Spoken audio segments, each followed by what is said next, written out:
Hello, good morning, and thank you for joining us on DBN this morning. I am Sandra Okoro. Today, I have Professor Pat Utome with me to discuss the topic, Educational System in Nigeria, the Performance of Tertiary Institutions. Sir, you're welcome on the program. Well, thank you very much. Yeah, it's my pleasure to have you. I'm glad to join you. Okay. Sir, we are trying to take an assessment into the performance of tertiary institution since last year after the long strike. How can you rate their performance so far after coming back into work, the students resuming back into school? Did the government actually sort out the challenges that made them strike last year? Well, first of all, I think that we have already seen some more rumblings.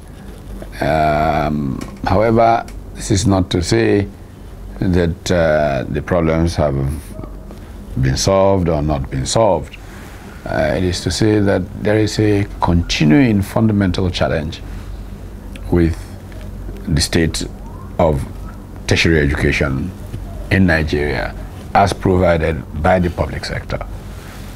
And there needs to be some more fundamental re-examination of the issues that challenge higher education. We've had a long history of strikes, and there are many people who have spent 7 years in university pursuing 3-4-year programs because of these incessant strikes. Since the return, at least some of the universities have enjoyed a semblance of normalcy, so that's an improvement on the situation of a very prolonged period of strike. But there's still work to be done. As I said, I think 1 or 2 are currently under lock and key from similar problems that led to the strike of the year before and last year. Okay, so what would you recommend the federal government to put in place to encourage learning in our tertiary institutions? Well, there's this now notorious word called autonomy. The universities deserve more autonomy, but as some public officials argue, they don't respond to responsibility of, doing more to finance the system. You can't also blame the universities because they are asked to do more to finance the system, but they can't do certain things which make it difficult. So there's a challenge of what direction university education should go. People want access, to expand access. Understandably, they want more people to go to universities. The ratios of number of people applying to those that there are places for are obviously quite embarrassing in terms of the inadequacy of places for people. Indeed, as we speak, I believe that some applicants who were turned down from the matriculation exams at the University of Lagos have gone to court to challenge their being excluded from taking the post-JAMB exams. But really, truly speaking, the quality of higher education, the values of the students, and many other things have been significantly challenged by the number of people in universities relative to what you need to give decent education. When some of us went to university here in Nigeria, I mean, typical class sizes were like 20 people in a department or a class. I think in many universities today, they use amphitheaters for basic classes. I'm talking about general studies and things like that.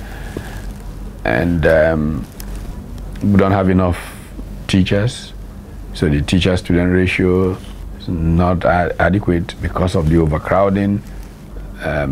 Behavior is affected, so you don't have enough context to provide culture to young people, and so you get the outcome far from what you would like to see as the result of university education. Okay, so in recent time, in spite of the increase or improvement in technology, the students are exposed to better facility now compared to the time you went to school. Yet these students are coming out with most of them with bad representation. How can you address that, sir? Well, I think that of course technology is more readily available to use to augment and improve teaching, but whether we are deploying them adequately is another matter altogether. I think that it's helpful that internet access has opened the world to people who are in learning, but very clearly one of the things that we have not dealt with is how e-learning augments what the average university is providing today. There is also the fact that the university community, it used to be said, you know, it's not to pass through university that matters, but for university to pass through you. The university passing through you goes to the nitty-gritty of socialization, of how interaction between members of that university community leads to a seeding of culture, such that a person comes out, as we say on graduation day, worthy in character and learning. When you have thousands of people moving like sheep without shepherd, it doesn't matter that you have internet access. The kind of possibilities of supervision of student groups by faculty and all of that was available 40 years ago isn't there today. So you get a really awkward outcome in terms of the quality of students that come through the system. Okay, sir, earlier you mentioned the issue of direction in the system. Now, how can the management of these institutions, you know, set directions for the students? A good part of the problem is the federal government itself hasn't taken a clear view about how it wants to take higher education. Many years ago, I argued that we need to segment higher education. All universities don't have to be the same. We could have higher education where the goal, the emphasis is on trying to get people prepared to be people of excellence. And that would be just perhaps a few. At the time I wrote a piece back in the 80s, I remember having a very spirited conversation around that article with a dear friend of mine, Professor Dele Jegede, who was at the University of Lagos then. He's, you know, Ohio now in the US. And my argument was, take the original 5 or 6 universities, Lagos, Ibadan, UNN, ABU, Ife, Benin, and mark them out as centers of excellence. Only the best of the best of the best go to these universities. Government supplement the funding of those universities, but students also pay premium to go there. So that even though government is subsidizing it very heavily, the average student is going there, pays something that is, of course, technically lower than somebody going to school abroad, but significant.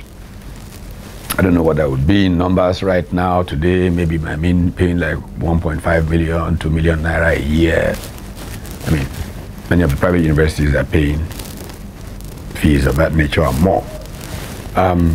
Then, you know, in addition to that, you get supplementary, but everything is world class. the libraries, the access to sources of research in the place, supervision, student life, all of those things. And these become the places from which your very best come out that provide leadership to the country in different spheres, in science, in technology, in the academe, in public life, and so on. Then you have what you could call second-tier universities, which could be most of the state universities as we know them, most of these new federal universities. There's nothing wrong with them. They're going to produce brilliant people who can work in companies as, really good people. But, the quality will not be exactly the same as the quality, but they're good enough for your administrative officer grades in companies and in government. Then you have a third tier of universities that would be more or less like community colleges in the US. They provide adequate staff, well-trained for basic things, for local government administration, they're good, but they're not the quality of tier 1, tier 2 universities. And people can then, if you're going to that level of university, you are getting education that is highly subsidized, will give you a good career in life, but you are not paying any premium like a person going to the tier A university. So that kind of breakdown, when you go to university, you make up your mind, if I want the best of the best education, I'm going to be ready to bring out 1-point-something million naira, even though on my 1-point-something million naira every year, the federal government is subsidizing under 4 million or whatever. But we can compete. Look, in the early 1960s, there was a commission on higher education in Nigeria led by Sir Eric Ashby from Oxford. And the Ashby Commission made the point that in 1961-62, the quality of education in Nigerian universities was as good as the very best in the world. And Sir Eric Ashby was known to have made the point that in those years, it was actually easier to get admission into Harvard than into University of Ibadan. So it is replicating that kind of world class that is required, but it is not economically reasonable to do it for every university in Nigeria.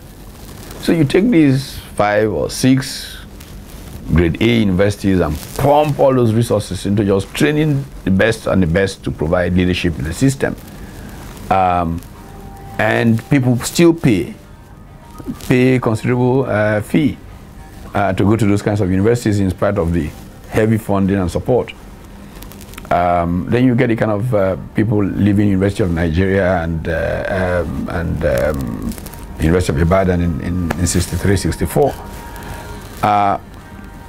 But the military, under the military, in the late 70s, early 80s, there was an egalitarianism of open access, let everybody come that can come, then no school fees, all of this led to a degrading of the university system and the kind of problems that we have today. Sir, in comparison with the universities and the polytechnic, judging the performance level in terms of character and learning of students that it produce and what they are able to do in the society, how can you value these two institutions of learning? Well, I think that there's a problem in the way we look at academic establishments in our country. The purpose of a university is different from the purpose of a polytechnic. It doesn't make one superior to the other. It's just different. The university system provides you liberal education, broadens your mind generally to try and solve problems and stuff like that.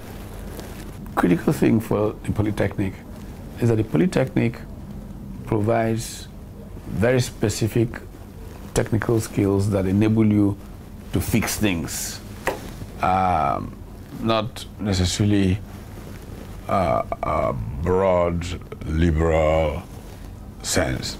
Now, depending on your aptitude, you can take that education and earn more money, much more money, than somebody who has a liberal education. So it's not a matter of one prepares you for higher income than the other. Given your aptitude, given your disposition, you may be a practical man who fixes problems, like in construction. You may be a practical person in electricity. You may be a practical person. Now, the person who's gone to a liberal education institution is trained to conceptualize where the power challenge facing Nigeria will be in 10 years, and therefore to begin to think how to engage this. But the person who has a training in polytechnic on power will fix the grid and make sure that there's output today. Depending on where you are at any point in time, the fellow who's fixing that grid can earn 10 times as much as the person who is conceptualizing where power will be, or it could be the reverse. The problem in Nigeria is that there's a fixation with polytechnic is inferior education, should earn less. It's not true. There are many PhDs from liberal arts schools in Europe, in Germany, for example, or in the United States, who earn a fraction of what the plumber who fixes their plumbing in their home earns. So that mindset needs to change, and that's what's leading to this continuous attempt at comparing. And so the polytechnics are struggling to be upgraded to universities, and people forget that their essences, if you will, differ. Okay, now how should we address the issue of discrimination between these institutions? There should be no question of discrimination. That appealing to different things. Appealing to different things. The prestige levels should be the same. It depends on the occupation. See, in many parts of the world, United States as an clear example, most business schools are separated from the rest of the university. You know, you don't have a business school. If you go to Harvard Business School is across the Charles River. The rest of Harvard University is on this side. You go to most major business schools. Why are they separate? It's because the business professor, given the nature of business, may probably earn 3-4 times the salary of a professor of sociology. And there is, you know, it doesn't mean that he's a better professor than a sociology professor. They're different. Their approach, they're doing different things. The market value for them vary, and all of that. So you would, you know, find challenges when they are all in the same faculty office or room. So you try and separate them. Nobody has said that business teachers are better people or better teachers than sociology teachers. So why should there be a problem between somebody who has a polytechnic education and somebody who has a university, typical university education? It's what they use their skills for and how they use it. And as I gave the example of a plumber in Germany earning more than a professor sometimes, so, you know, what you want to do, is it the money, is it? But the nature of the skill, the nature of the work that you do is what really makes the difference. Okay, sir, addressing the challenges of social media usage, in rating it and in comparison with the standard of students' learning and performance this day, how can you, weigh the standard of learning as regard to social media usage? Well, platforms like social media are essentially tools that you can use any which way you want. You can use them for good, you can use them for ill. Part of the problem with social media and young people is that they are sort of addictive. And there are many young people who are distracted instead of focusing on their work. They are distracted by social media and use it to essentially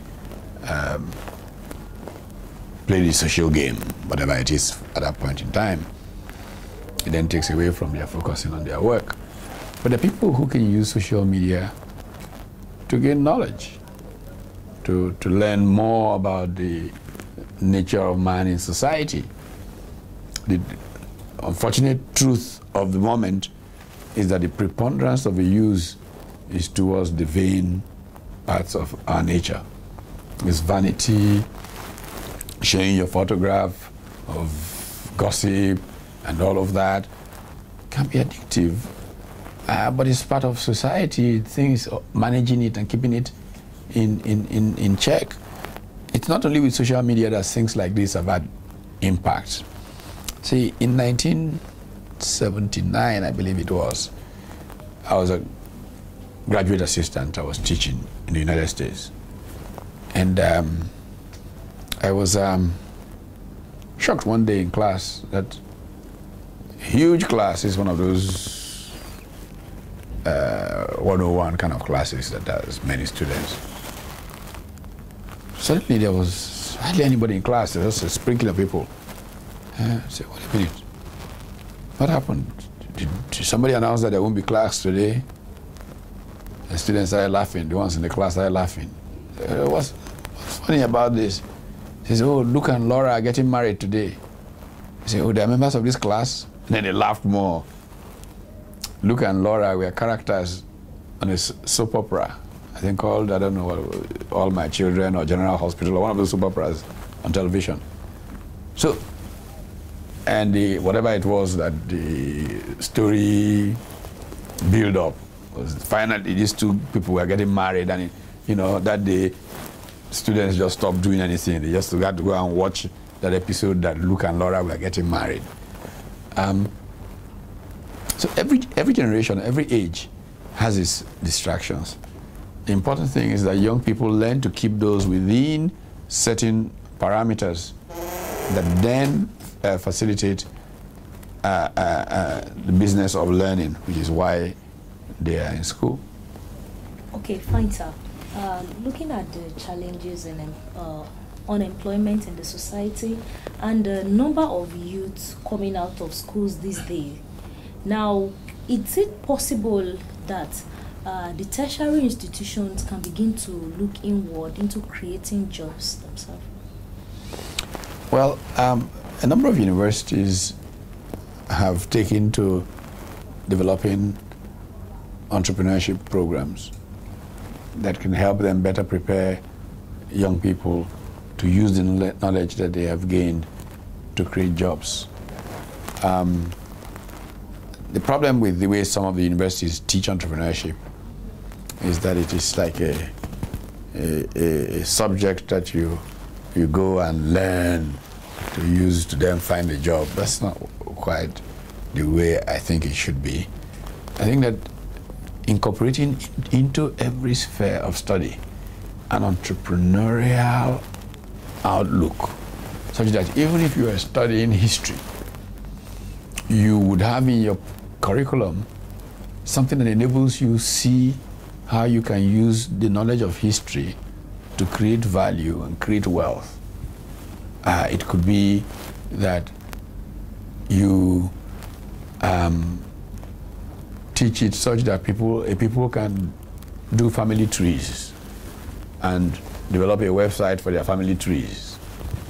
It could be that you teach it such that people can take historical figures and take the learning from them and make them something that they can apply and charge people for access to those. It could be any kind of thing.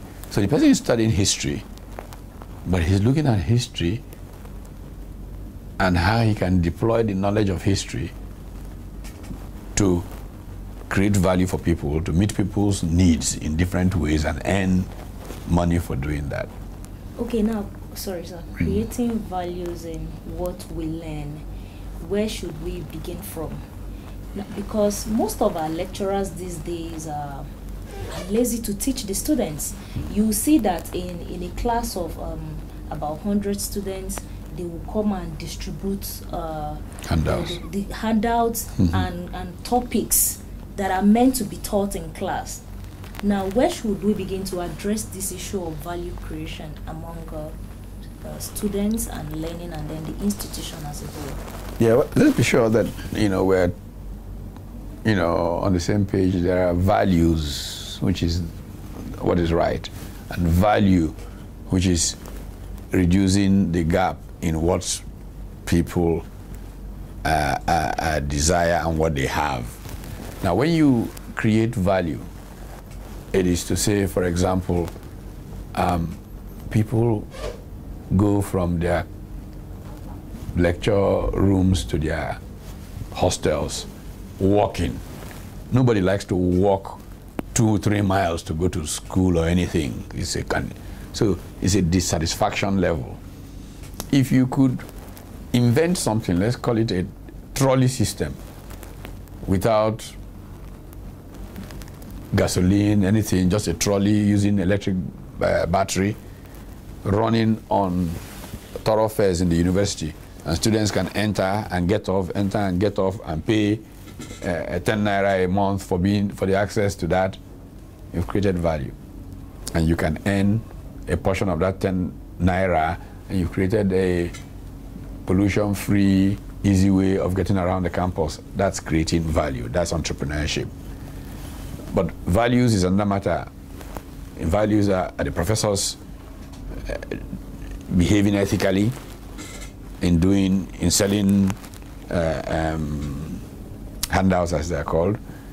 So, but what entrepreneurship does is help you create value, that is to bridge the dissatisfaction gap, the gap between the fact that the students are walking 3-4 miles to class, so that by the time they get to class, they're so tired they can't even concentrate and listen to the lecture. Having created the trolley system, they are arriving in class fresh, so the dissatisfaction has been bridged, and they are willing to pay for that bridging of the dissatisfaction gap. That is value creation. What I would like to encourage is that in teaching any subject, literally, that you take the orientation of how you can create value from that subject. I will take a typical area that students used to, architecture students. You can see yourself as an architecture student who has come here to learn how to draw some things. But you can be trained, and your mind expands such that you are not graduating looking for who will hire you for the next architectural firm around the corner, but you have this sense for how to build classrooms for schools. Sorry, for poor people. And you go out and look for people who like to support the poor, and you show a model of a classroom for the poorest of the poor that can give them higher quality of life, and say, look, if you donate such an amount of money to sustain each student, we will be designing structures of this nature. Now, you've not gone to apply for a job and you say there's no job. You've started actually hiring people to build those kinds of, that's the kind of entrepreneurial mindset that we need to develop in people. Many young people who go to university go with the mindset that a certificate is a meal ticket. So they just go there, all they're looking for, they're not even looking to learn anything, they're just looking to get the certificate, in the belief that once you wave the certificate, you'll be given a job, and you can then go there and sit from morning till night and be entitled to a salary. Many people in Nigeria go to work with an entitlement mentality. They don't know how the company makes profit. They don't care if it makes profit. What they know is that they've been hired. Whether they do anything or do nothing, end of the month, my salary. That's different from when you have an entrepreneurial mindset. You keep thinking of what you're doing, how you can apply it to create value for people, and how that can grow wealth for the organization that you work for or for yourself, and growth will take place in the environment.